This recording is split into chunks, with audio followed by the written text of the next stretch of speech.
Hello, everyone, and welcome to a new series of vlogs by me, Anime Freak. Well, John S. Thompson, if you want to be more specific, is not exactly in the orange or playing a video game at the moment. But anyway, I just got done seeing the first episode of Kill la Kill, and I have to say it's a very refreshing show to watch. Uh, uh, I gotten so used to all the static anime just milled out. Obviously, just they pick up random manga off the shelf and they just run with it. This feels so much more sophisticated like that, like Gurren Lagann or Full Metal Alchemist.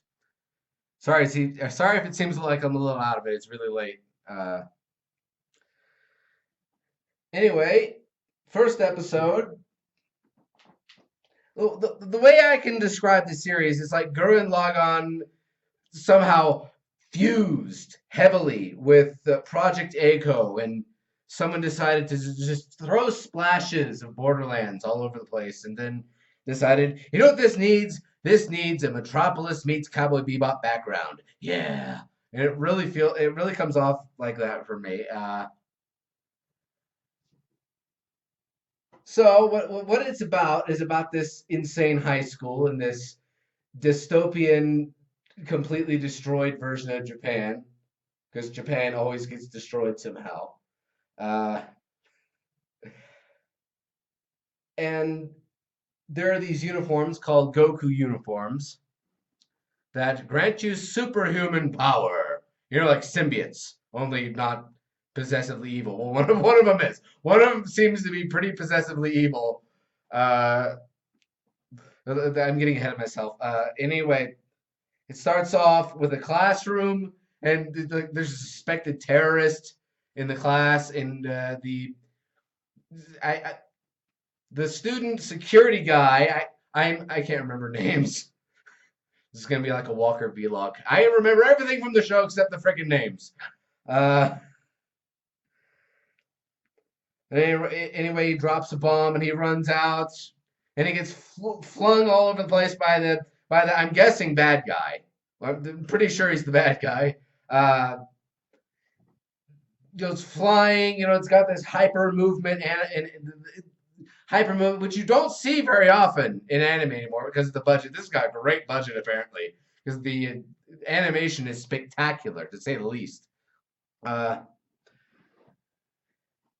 and so he's stolen a uniform, which they're using to introduce the idea of these Goku uniforms, which are like I said, they're like symbiotes mixed with maybe Iron Man suits that can be worn by anyone, and they grant superhuman powers, and they're ranked by stars from 1 through 3. Well, yeah, just 1 through 3. Yeah, I'm sure. I'm sure there's not like an S class lurking about there somewhere. Anyway, this but this hyperactive girl uh, comes across this ultra badass Spike Spiegel crossed with Avatar Korra kind of girl. You know, sorry, I really like the show and I'm kind of blown away. Let me collect my thoughts. Anyway,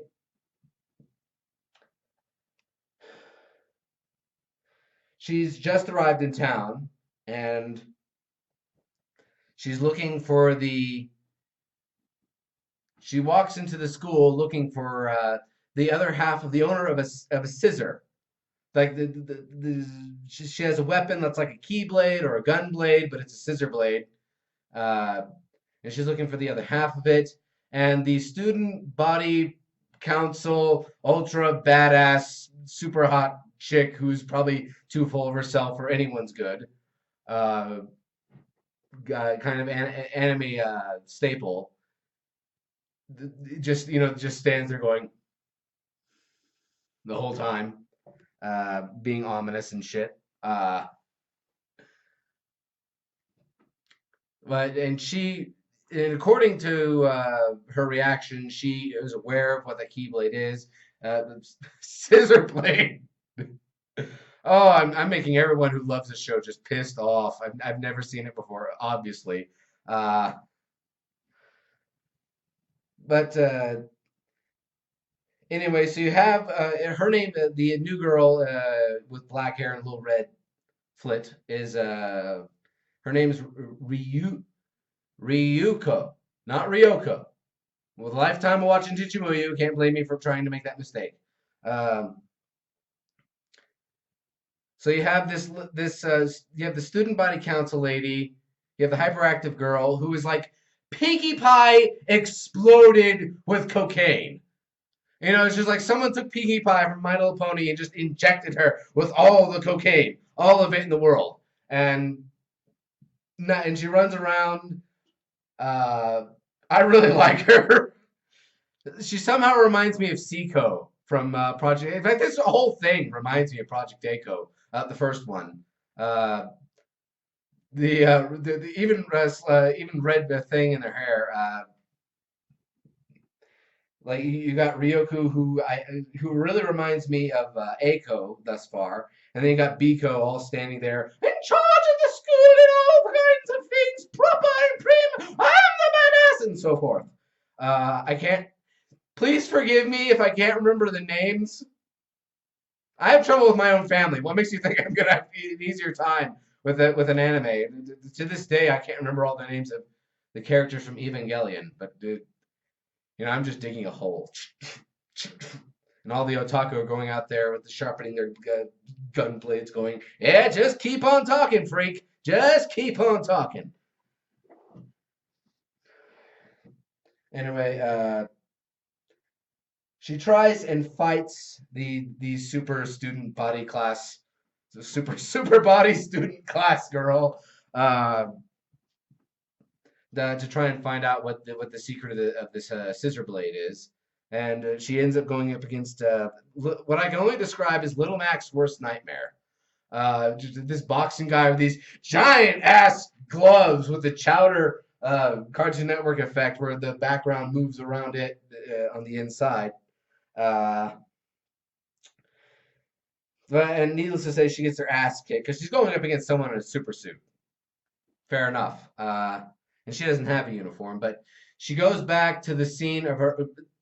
Long story. I meant her father was killed. I can't remember if I said that already. I can't remember 10 minutes ago. I'm trying to remember. It's a 20-minute show. Oh, great idea. Do a vlog series. Why not? Uh,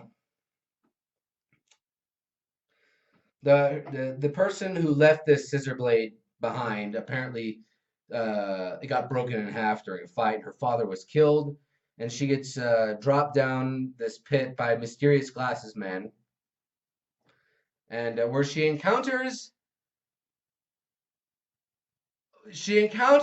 a uniform, a sailor uniform that's black and apparently drinks blood, and forces her to wear him. So it's like Audrey 2 meets Venom, and of course it's a perfect uniform when it's just coming after her, trying to get her to wear him. Wear me! It screams and all this. But once it finally gets on, it's like it's up to here on her, and she's got these big breasts. And I'm surprised you. The only reason you can't see everything is because it's got these strips going down her front, and basically, it's like what they It's just such a wonderful parody of the short skirt of Sailor Moon. I love it. Not for those reasons. Shut up. And she goes back with the super suit on, and of course she kicks the boxing dude out, and she punches him so hard he flies towards the ultra super Amaterasu golden super upper body clasping girl, which I can't remember her name, so I'm just gonna call it Biko. Uh, so anyway, she gets they all try and block the blood splattering. There's a lot of gore in this, by the way. The splattering from the boxer dude, and the little drop hits her on the face, and everyone goes, "Ah! Ah! Ah!"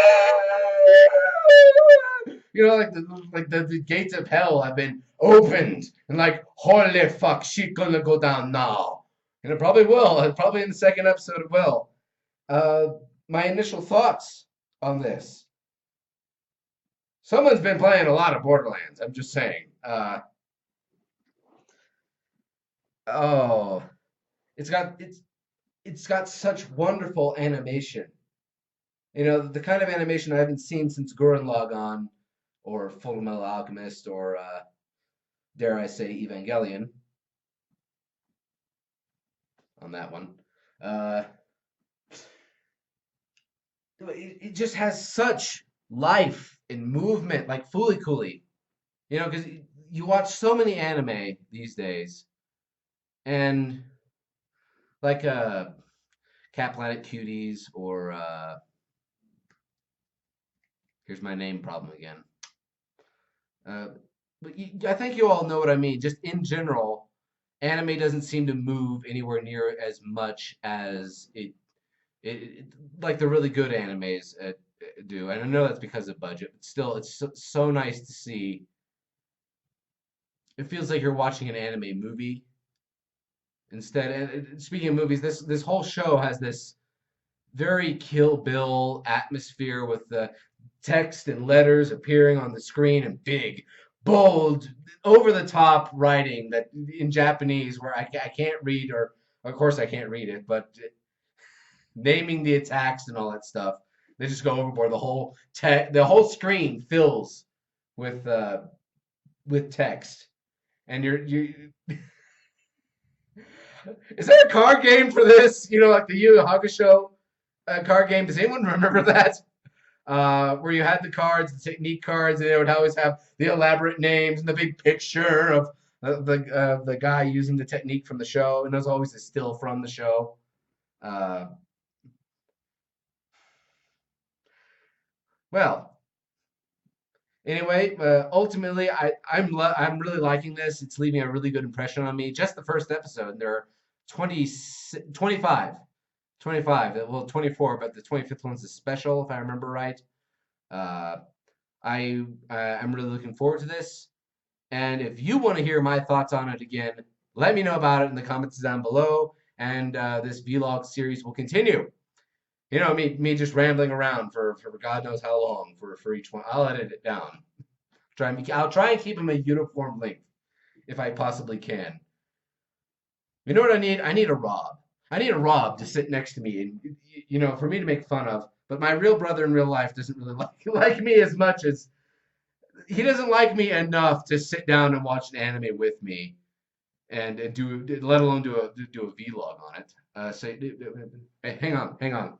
I have an idea. KJ, KJ. There we are. Everyone remembers KJ, right? Right? No, the koala who I shoved my hand up their ass. Can we get him a little Pocky badge? Oh, this is pathetic. But it's a good kind of pathetic. So I will see you in the next vlog, and I can't wait to see more of the show. If you have any thoughts on Kill la Kill, if you've seen it, let me know in the comments down below and start a discussion with me. I'd love to talk to you guys about this show. I really like it. Just don't leave any spoilers. Noelle, you know what I'm talking about. Isabel, the dog. And I'm not calling her a bitch. That's her full YouTube name. KJ, I think we should bail on this while we can. Do you think so? You're a creepy ass koala. Yeah.